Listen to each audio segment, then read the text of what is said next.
Welcome back to Media7. The US Centre for Disease Control recently announced that depictions of tobacco use in movies have fallen in recent years, but still recommended further restrictions, including an R rating on any film in which characters smoke. Prudent public health policy or social engineering? Sarah Daniel looks at the bad old days. Anybody got a match? Back in the day, it wasn't just cool to smoke on screen, it was compulsory. Cigarette ads looked like this. Ah, those were the days. Blow in her face and she'll follow you anywhere. Even the family doctor did it. Try to make yourself comfortable. So did Ronald Reagan. He sent fags by the carton to his friends. If only Christmas shopping were that easy now. It still tastes good like a cigarette should. Films and TV shows were a haze of addiction. We say you'll be glad tomorrow. You smoke Philip Morris today. And if you didn't do it, someone would soon make you because it was cool. Go ahead, try it. It won't kill you. Give her a hip parade. These days, for reasons too involved and depressing to go into here, smoking isn't so cool. These days, when someone smokes in the movies, they're either a psychopath or European. Even the legendary pipe-smoking Sherlock Holmes has quit. What are you doing? Nicotine patch. Impossible to sustain a smoking habit in London these days. Smoking on screen is the king of all evils. You can do this. God, are you playing with yourself? But light up and all hell breaks loose. This line and this film caused more stink than the relentless violence. Who's got my goddamn cigarette? Guys, what's wrong with this picture? The number of movies showing actors puffing away has declined since 2005. Most of the actors smoke already. If they start doing it on screen, you can put the sex back into cigarettes. Now a smoke-free movie movement is on the rise, which wants to exile cigarettes to the wilderness. That's what I'm trying to tell you, man. Nicotine interferes with your central nervous system, your respiratory system. I mean, in very small doses, it causes paralysis. Really? Because research shows smoking on screen encourages young people to light up. Children, don't try this at home. But movies, TV and vices are the holy trinity, aren't they? Is this social engineering gone mad? And where do we draw the line?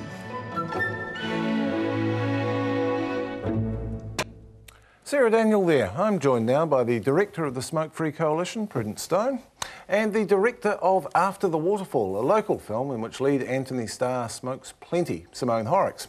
Now, Prudence, the CDC idea is interesting. Do you support the idea that any movie with smoking in it should be R-rated, or is that going too far? Well, smoking definitely should be amongst the criteria for stricter classification in movies. Would you like to see, say, a warning at the front of the movie saying contains sex, violence and smoking? Movies that contain smoking should have a health warning, just like cigarettes have it on their packets. There's all kinds of risky behaviour depicted on the screen, though, isn't there? You know, drug use, all kinds of things. I think people are going to ask, where does it stop? Right. The question should be actually turned around and directed at the industry. It's one thing for the industry to market and promote its products in an advertising space, in the commercial spaces that are provided to it, within the laws that are set to it by the authorities that be.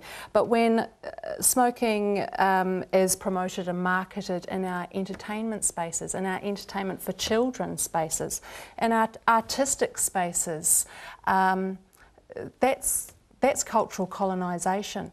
And so really the question should be, where does it end for the industry? How far will they go to continue their marketing and their cultural colonisation of our behaviour? Simone, did you realise you were guilty of all that by having Anthony Starr smoke in your movie? Do you think you are marketing and promoting smoking? I think there's a real difference between promoting smoking or drug taking or alcohol use in a film and investigating the world and human behaviour as we live it, and telling the truth about that as we see it. I think there is potentially real harm to be done from promoting smoking, but I also think there is potentially harm to be done from denial, from denying that these things are part of life. And I think, you know, we're not doing our young people any favours by removing these things from film and television, because they're going to confront them in their daily lives, and we have an opportunity to explore that in our filmmaking and our storytelling in a way. I don't want it just to be left to peer pressure. I don't want it just to be left to what they see on the internet. Which tends to suggest that if smoking disappeared from society, it would disappear from film and TV as well. Do you think that would happen? I think it's started to happen, certainly in my life as a filmmaker. I think largely because it's been banned from so many public places. Now when we write a script, if we film a scene in a cafe or a restaurant or a bar, you know, the characters can't be smoking, or at least if they are, they're, you know, it's not truthful. I think the audiences will reject those scenes. So that is having a huge effect already on the amount of smoking in movies and on television.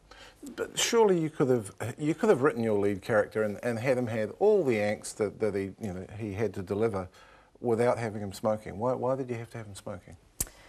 Well, as a director, I think long and hard about writing smoking into a film. For three main reasons, which aren't necessarily to do with whether smoking's good or bad. One of them is that it's a huge continuity issue.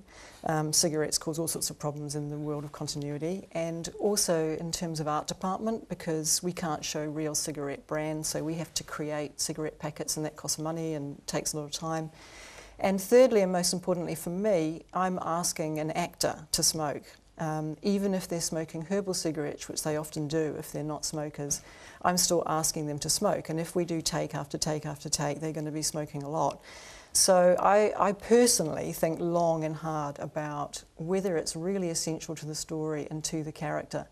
And in my own films, I only include smoking if I think it is essential. And after The Waterfall, myself and the lead, Anthony Starr, felt it was. It was interesting actually, because we talked to James Griffin and Rachel Lang about Outrageous Fortune, and they said Robin Malcolm insisted that the Cheryl character smoke because that was the reality of that character, even though she's a non-smoker and smokes the herbal cigarettes. I mean, what do you make of that, Prudence, that sometimes to convey the character, that character in real life would be a smoker? I appreciate that. Yeah, it's not about denying or banning smoking practice from our TV screens. It's more about supporting parents or ex-smokers, giving them signposts and guidelines and supporting them if they've made decisions in their cultural spaces to be smoke-free, and to guide and raise their children in smoke-free environments. So it's about putting those signposts in and classifications in so that parents and rule setters in private spaces where TVs or films are being viewed, they can say, kids, leave the room because smoking's going to be in this, and I don't want you, as your guardian, I want to protect you from exposure to these products. What, second-hand smoke via the TV? Absolutely. Is there good research to say that that's what happens, though, that children are effectively marketed to, whether it's the intention or not, by seeing smoking on the screen? There is consistent evidence from around the world and by our New Zealand researchers as well that you increase the exposure to tobacco products in cultural spaces such as the retail space, in film, in other media spaces like online, and even by 2 or 3 times a week, you're tripling the chances that children will take up smoking. We do again get to that where there's an end factor, though. I mean, there are lots of things that happen in films that parents might not want their children to see, and they might not be offensive under our censorship laws. If the call is out there from more and more of the public to for these signposts and for these guidelines and for these classifications.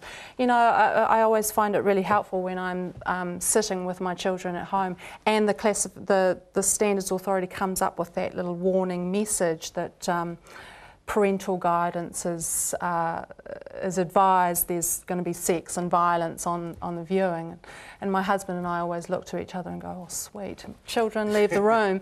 And but that there should be that guideline for smoking as well, so that I am prepared to say, kids, leave the room. This is for adults only. It's time for you to go get into your jammies or whatever. It's just a signpost that's helpful and supports parents who have made that decision for their children. Simone, would you be happy to have a smoking warning at the top of your films? I would be perfectly happy to have a smoking warning at the top of my films. I wouldn't be happy if smoking was enough to classify it as an R18 movie.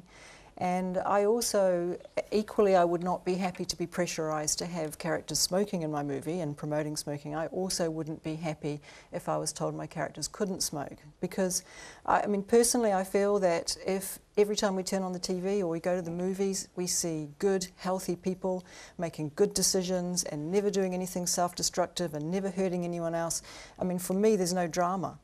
And also for me, you know, we've got nothing to learn. We are going to have to leave it with that, but I think there's two pretty clear views here. And that is our show for this week. Thanks to Judge Neil McLean, Rebecca Todd, Prudence Stone and Simone Horrocks. We'll be back with Media7 at the same time next week. Until then, goodbye.